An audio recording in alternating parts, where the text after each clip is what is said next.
Manchester's prodigal son proved he was as good at slang festivals as devising puns at the suggestion of Liam Gallagher via Twitter. The second day of Manchester's Parklife became Parkalife. There'll be no Blur references on his watch, on Sunday.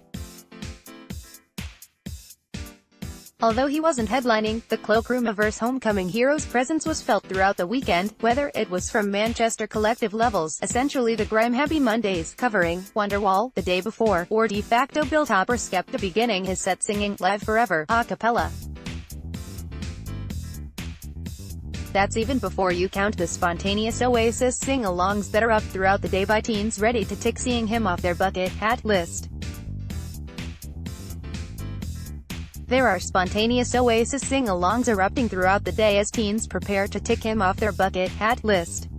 With a justified self-belief that comparatively makes Kanye resemble a wilting wallflower, he revels in an image as the last of the pantheon of rock idols.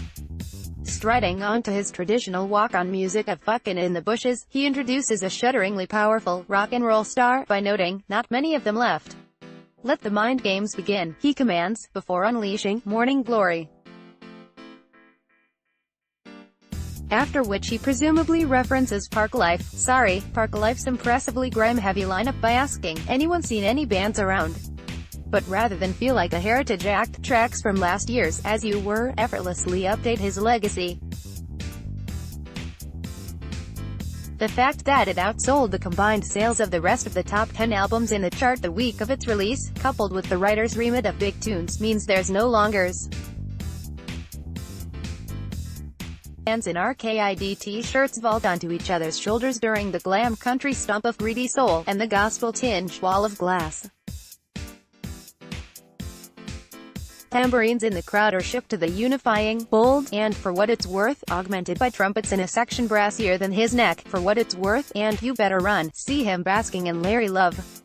Naturally, it's the ironclad Oasis anthems that incite the most bedlam. "Alright, do we have any Manchester City fans on the field of play?" he asks. Famously, he supports the team to a panto mixture of cheers and boos before launching into, some might say, his iron snarl undiminished. As ever, he has the up-for-it look of a man practically daring someone to spill his pint. "What have you got to say?" he singles out an audience member, shaking his maracas with intent. "You there with the Eddie the Eagle nose," then hurtles into an incendiary slide away.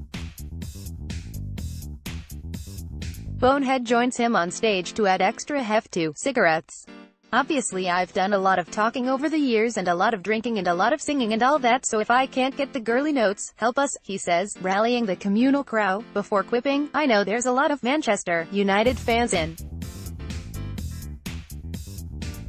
They've got high voices." Climaxing with Wonderwall, as the crowd bellow the chorus and pints spilled while mates are hugged, you sense that short of someone giving him a knoll-shaped piñata, the city's prodigal son couldn't be happier.